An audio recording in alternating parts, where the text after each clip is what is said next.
Siapa yang tidak kenal dengan penyanyi satu ini? Nike Ardilla. Ia meninggal dunia dikarenakan kecelakaan lalu lintas, di mana mobil Honda Civic yang dikendarainya menghantam beton di Jalan Raden Edi Marta Dinata, Bandung. Nike Ardilla sering dijuluki oleh penggemarnya sebagai Ratu Rock Indonesia dan Ratu Pop Remaja Indonesia. Meskipun di awal karirnya ia bukanlah penyanyi yang bergenre rock. Masa kecil dan awal karir Nike Ardilla, dia adalah seorang putri dari pasangan R. Edi Kusnadi dan Nining Ningsirat. Sejak kecil, Nike memang sudah menunjukkan ketertarikannya pada dunia tarik suara. Bakat menyanyi Nike mulai tumbuh sejak masih berumur 5 tahun. Darah seni Nike mengalir dari kakeknya yang merupakan seorang penyanyi keroncong. Ketika berusia 5 tahun, Nike sudah berani tampil menyanyi saat ada acara keluarga di rumahnya. Nike kecil memang aktif dengan kegiatan-kegiatan seni. Dari mulai tarik suara sampai dengan menari tarian daerah, niatnya menekuni panggung tarik suara semakin serius setelah ia berhasil menjadi juara Harapan 1 dalam ajang lagu pilihanku TVRI dan juara Festival Pop Singer HAPMI Bandung pada tahun 1985. Saat masih berusia 10 tahun, Nike juga rutin mengikuti berbagai festival musik, mulai dari tingkat kecamatan, sekolah, dan pernah mewakili Provinsi Jawa Barat dalam ajang festival pop singer tingkat nasional. Setelah memenangkan sejumlah kontes menyanyi, Nike didaftarkan oleh ibunya ke Himpunan Artis Penyanyi Musisi Indonesia, asuhan Jajat Paramore. Nike kemudian bergabung dengan manajemen Denny Sabri, seorang wartawan musik senior kenamaan pada masa itu. Di bawah manajemen Denny Sabri, Nike yang pada saat itu masih berstatus pelajar kelas 5 sekolah dasar sudah diminta untuk tampil di panggung-panggung pertunjukan musik rock dengan menggunakan nama panggung Nike Astrina. Nama ini diberikan dengan tujuan bahwa Nike akan menyaingi Nicky Astria, penyanyi rock wanita kenamaan pada masa itu. Nike kerap didaulat untuk menjadi penampil pembuka dalam sejumlah konser penyanyi senior termasuk Nicky Astria, Ita Purnamasari, dan Ikang Fauji.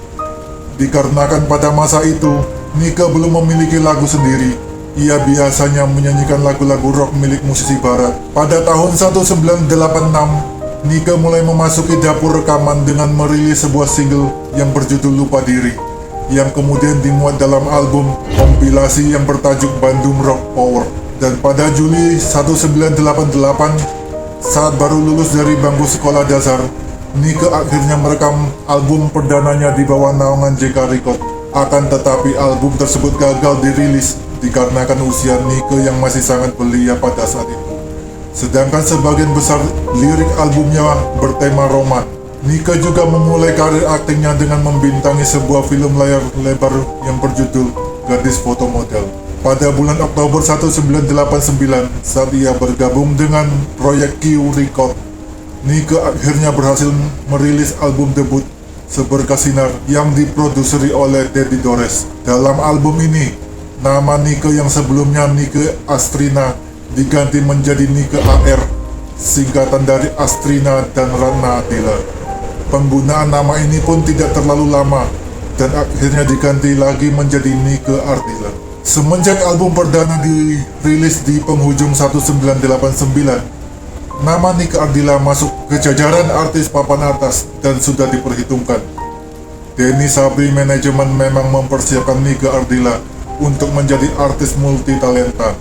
Awal pembentukan Nike Ardilla menjadi artis memang disiapkan untuk menggantikan Cut Irna yang terkenal sebagai model, Meriam Bellina bintang film papan atas, dan diva rock 80-an Nicky Astria. Jadi menurut Denny, Nike adalah perpaduan dari Nicky Astria, Meriam Bellina, dan Cut Irna. Bahkan sebelum album perdana sukses di pasaran, Nike sudah dilibatkan dalam produksi beberapa film box office di zamannya, dan kegiatan yang berhubungan dengan modeling dan show di daerah-daerah dari Aceh sampai Irian Jaya. 1990 adalah tahun di mana awal dominasi Nike Ardilla di dunia hiburan sehubungan dengan suksesnya secara komersil album Bintang Kehidupan yang terjual 2 juta kopi. Dilanjutkan dengan terpilihnya Nike Ardilla sebagai gadis sampul favorit di ajang model yang sangat bergengsi. Jadwal konsernya setiap tahun penuh, tampil di acara-acara selebritas dan ajang penghargaan, membintangi beberapa film box office, bintang iklan, tampil di sampul majalah dan sebagainya. Mungkin karirnya terbilang singkat, di antara tahun 1988 sampai dengan 1995, hanya 6 tahun. Tapi dalam waktu singkat tersebut, karirnya begitu cemerlang. Tidak hanya di bidang musik saja, Nike berkiprah. Industri film tanah air pun tidak mau ketinggalan menggunakan Nike Ardilla sebagai pemeran utama di film-filmnya. Puluhan film box office dibintanginya, bahkan film daerah paling laris, Sikabayan, yang sebelumnya dibintangi Paramitha Rusady sebagai tokoh wanita utamanya. Ia juga sempat tampil di salah satu sinetron dengan rating tinggi arahan sutradara Putu Wijaya yang berjudul None. Kematian Nike Ardilla pada tanggal 19 Maret 1995, kurang lebih pukul 06.15 pagi, Nike Ardilla tewas dalam sebuah kecelakaan tunggal. Mobil Honda Civic berwarna biru metalik dengan plat D27AK menabrak pagar beton bak sampah di Jalan Raden Edi Martadinata. Diperkirakan Nike tewas seketika, tetapi saksi yang berada di sekitar lokasi kecelakaan menuturkan Nike belum meninggal saat kejadian. Barulah dalam perjalanan ke rumah sakit ia meninggal dunia. Nike mengalami luka parah di kepala dan memar-memar di dadanya. Nike yang saat itu bersama manajernya, Sofiatun, baru saja kembali dari diskotik polo. Isu-isu negatif seputar kematiannya berkembang, diantaranya menyebutkan bahwa Nike mengendarai mobil dengan keadaan mabuk. Tetapi kemudian kabar itu dibantah keras oleh pihak keluarga dan saksi kunci kecelakaan itu. Sofiatun mengatakan Nike hanya meminum jus jeruk. Hasil visum polisi menyebutkan tidak menemukan kadar alkohol dalam tubuh Nike. Ada kesimpang siuran tentang waktu kematian Nike Ardilla. Menurut saksi, kejadian itu terjadi pukul 3 pagi. Tetapi saksi lain mengatakan bahwa kecelakaan itu terjadi pukul 5.45 pagi. Laporan resmi mengatakan bahwa waktu kejadian adalah pukul 06.15 pagi. Nike Ardilla dimakamkan pada sore itu juga, diantar oleh ribuan penggemarnya, beserta para artis ibu kota. Kematiannya menghebohkan dunia hiburan Indonesia, ditangisi para fans yang sampai beberapa hari setelah kematiannya masih setia berada di kediaman Nike Ardilla. Menurut Atun yang bersama Nike berada di mobil itu, dalam perjalanan pulang, Nike mengendarai mobil itu dengan tidak menggunakan sabuk pengaman. Mobil Nike berusaha menyalip mobil berwarna merah di depannya yang berjalan sangat lambat. Namun ketika menyalip, dari arah berlawanan muncul mobil TAF berlaju kencang.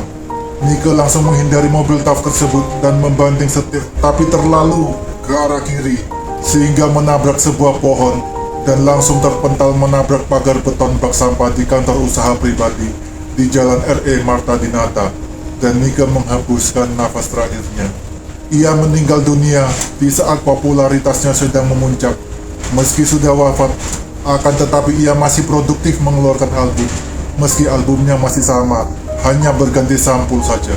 Selama sejarah dunia hiburan Indonesia, hanya Nike Ardilla artis satu-satunya yang mendapatkan penghormatan paling tinggi, di mana setiap tanggal kelahirannya dan kematiannya selalu diperingati. Setiap tahun, ribuan orang telah melakukan ziarah, baik itu sehari-hari atau setiap tanggal kematiannya dan tanggal kelahirannya. Maka dengan hal tersebut, dapatlah disebutkan hanya Nike Ardilla yang menjadi bukti kegemilangan budaya pop, di mana semenjak awal karirnya, berbagai poster Nike menghiasi ruang publik, baik itu kafe, bus, TV, sekolah, dan sebagainya.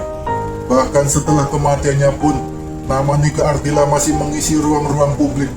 Buktinya, tempat-tempat suci didirikan seolah-olah mentasbihkan kalau Nike Ardilla adalah pahlawan dan tokoh baru pada zaman ini. Nike Ardilla Resto dan Galeri dibangun untuk mengenangnya di Sulawesi Barat dan Sulawesi Selatan. Bagaikan museum, makamnya selalu ramai dikunjungi semua kalangan. Kematiannya masih mampu mengisi ruang-ruang publik hingga saat ini. Dan tidak lama setelah kematiannya, namanya justru menjulang. Publik masih terus membicarakan Nike Ardilla. Majalah Asia Week menafsirkan Nike dalam sebuah kalimat satir, "In that she soared," atau dalam kematian dia melambung. Setiap tahunnya ribuan penggemar yang tergabung dalam Nike Ardilla Fans Club melakukan ritual khusus pada tanggal 19 Maret dan 27 Desember, yaitu berziarah ke makam dan mengadakan acara mengenang Nike, seperti memutarkan film-film Nike dan menyanyikan lagu-lagu Nike di Bandung, tempat kelahiran dan tempat berpulangnya Nike. Sebuah museum juga didirikan di Jalan Soekarno-Hatta, Bandung. Semua barang-barangnya tersimpan di sana, seperti pakaian yang dikenakannya saat kejadian dan replika kamar Nike. Selain itu, hampir semua album rekaman lagu-lagu Nike berhasil memperoleh penghargaan, terutama dari segi penjualan, dalam rentang waktu yang relatif singkat. Dia berhasil mengembangkan sedemikian jauh popularitas dan fanatisme penggemarnya bahkan melampaui apa yang diperoleh penyanyi terkenal yang sudah berkiprah puluhan tahun di dunianya. Di Sulawesi Barat, terdapat sebuah rumah makan dengan nama Rumah Makan Nike Ardila yang berlokasi di Wonomulyo, Polewali Mandar.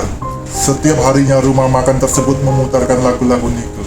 Terima kasih sudah menonton video ini dan nantikan video menarik lainnya.